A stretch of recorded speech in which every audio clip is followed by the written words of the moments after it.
Passed Premier Danielle Smith's Sovereignty Act. The final vote happened early this morning, and as Michael King reports, a number of amendments were made to the controversial bill. It was after 1 this morning when the third and final reading was passed, and less than half the MLAs took part in the vote. Mr. Speaker, total for the motion 27, total against 7. Motion is carried and so ordered.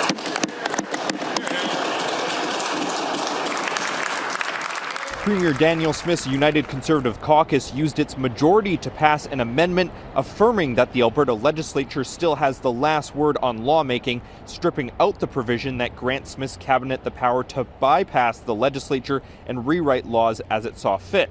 Speaking for the bill early this morning, the Premier says it's time to reset the relationship with the Trudeau government. It's not like Ottawa is a national government.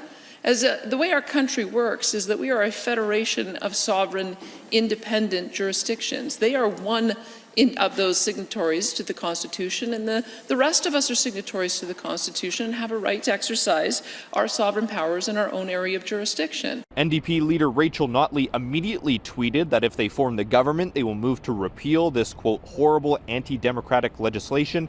Political scientist Laurie Williams says there's now more questions than answers. This whole sort of idea about, well, the Premier hopes she never has to use it, but has sent her cabinet ministers looking for places where it can be used, has introduced an enormous amount of uncertainty into Alberta. The next step, as with all bills, will be to get royal assent, and Williams does expect that will be given. But we do know that the Lieutenant Governor has said in the past that she will be looking for legal advice as to whether or not to sign off on the bill, adding that she is duty-bound by